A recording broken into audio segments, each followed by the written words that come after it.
also, I don't know how people can do those 100 layers videos because they're actually really hard. And I wasn't even doing like proper layers. Maybe I'll try again in the future. Let me know if you want like 100 layers of lip oil video. I can definitely give it a go. Or maybe I'll just do 50 or something like that, you know. It takes quite a long time. Anyway, to get into the video, I'm going to share 50 facts about me. Just random things, random things, just to help you get to know me a little bit better. If you're new here, thank you for being here.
on TikTok primarily.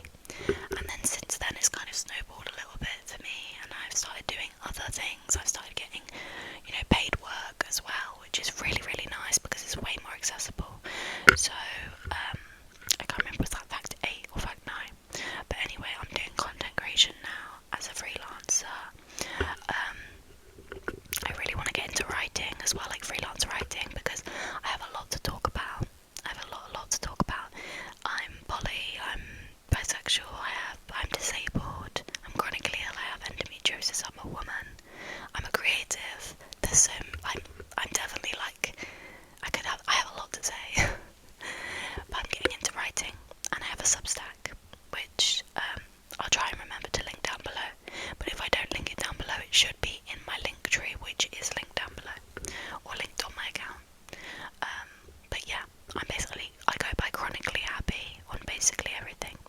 So you can find me at Chronically Happy on basically most platforms, and you'll recognise it's me because there's a little like peachy, orangey icon. Anyway, self-plugging, self-promoting. Okay, I think that was fact. Was that fact 9? What else? Fact 10 is I did gymnastics for 10 years growing up.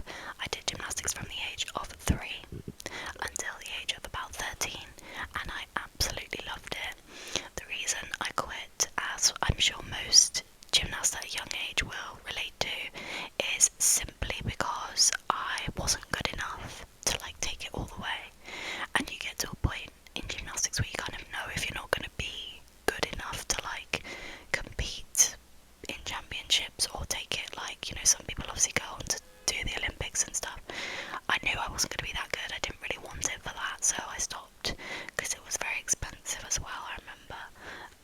But I absolutely loved doing gymnastics, and it taught me a lot of critical things. On the next kind of train, number 11, sport-wise, I've done a lot of different stuff. Like, I've tried out a lot of different things, but one thing that I really, really did enjoy until I became chronically ill was pole dancing, and I did pole dancing whilst I was at uni. I joined the Pole Dance Society for 2 years, I think I was. Or was it just 1 year?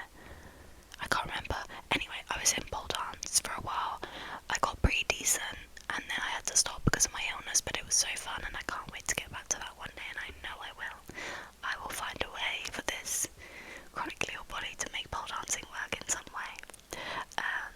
And yeah, that's fact 11 basically, that I did pole dancing. And fact 12 is I'm a very, very spiritual person, like very hippie vibes, holistic vibes. I'm really trying to lean into that because I really feel like since I become chronically ill, it's one of the only things that I can maintain that really does actually help me, especially mentally. So I'm really into like tarot, crystals. I'm really into like holistic healing. Like I really want to delve more into it for personal like chronic pain reasons, and I think I spoke about this last time, but I'm really into like, I do like a lot of sage cleansing. I've always got incense on around the house, herbalism, spell work, all of that sort of stuff. So I'm really, really into that, and I mean, I wear quite a lot of like hippie clothes as well, so I'm really into my hippie vibes. Fact 13 is I have a cat. I have a little cat, and her name is Luna, and she's a tuxedo cat, so she is black and white, and she's quite a chunky girl. She's lovely, I love her so much, and she's about 5 years old now. I love having a cat in the house. I don't think I could be without a pet, or a cat at least, in the house. And yeah, I love her so much. She is amazing. 14th fact is that these might get a little bit more like boring as I go along, but it's just as I kind of figure out what I want to talk about. The 14th fact is one of the biggest things this year that I'm doing at home is doing up the house. So we are like renovating so many rooms in the house. We're getting new carpets, new flooring. We've redone the fireplace recently. We're redoing our bedroom, our bathroom's getting redone. And I just want to make this space as cozy as possible for multiple reasons, but I spend a lot of time at home. I spend a lot of time in bed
articles. I'm really into Substack, like I kind of said before. I love reading people's opinions and things on Substack, like from a either educational perspective or just learning about unique perspectives. I do like fiction every now and again, but I tend to find that especially like really like fantasy fiction, I get so wrapped up in it that when I finish the book I feel depressed. And I don't like that feeling. I don't like that feeling at all. So yeah, I try not to get too invested in things like that. Fact 18 is I'm 5'7". I'm a medium heighted girl. Not too tall, not too short. Although some people, taller people think I'm short and short people think I'm tall. So I don't know where that's from or where they get that from. But yeah, that's fact 18. Fact 19 is my, I guess, like nationality makes up me. So I'm half English, I am quarter Spanish, and I'm quarter Welsh. My dad is half Spanish, and my mum is half Welsh, and then I'm half English. And fact 20 is I don't know much. I say I don't know much Spanish. I can hold a conversation in Spanish to some degree, but I struggle with, like, when I speak to a native Spanish speaker, I do struggle quite a lot because I find they speak really fast. But I would say I sit at like a B1. I would say I'm like a B1 Spanish speaker, so not like fluent, not native at all, but I'm not like a beginner. Like, I know how to kind of get by. Like, if I'm in Spain, I can sit down and order food and like converse with the waiter like that. I can go in a shop and I can get what I need. I can read things off the labels. I can read directions. That sort of thing is like fine. If I have to speak and have a proper conversation with a native speaker, it's not gonna happen. I'm just gonna go. And yeah, I get very anxious about that. And I guess that leads me on to fact. Are we on 21 now? I don't know. I think I've lost count. Fact 21 is I'm actually a very anxious person socially. I'm a very socially anxious person. I find it really hard to go out and do things by myself. I've been really working on that because I almost developed agoraphobia, however you pronounce it. I say agoraphobia, but a lot of people say agoraphobia. Basically a fear of being kind of going out of your home or like being outside, in the sense that I was really struggling with my illness, so I was inside a lot, so I didn't go out very much, and then when I did I'd get very anxious. Yeah, I really struggle with my anxiety sometimes. And the next one, I think I'm on 22 now. 22 is that how do I explain this? What was I going to say? Oh, this is like a perfect symptom. I'm pretty sure I have ADHD. I really struggle with my short-term memory, and I also think it's because one of my symptoms of my endometriosis is brain fog, and fatigue. I get really bad fatigue, and that can cause like memory issues, which is just great. But I really struggle with remembering what I was doing, remembering what I was saying, remembering to do certain things, especially short term. If I don't set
music artists are Hosier. Hosier is my favourite music artist of all time.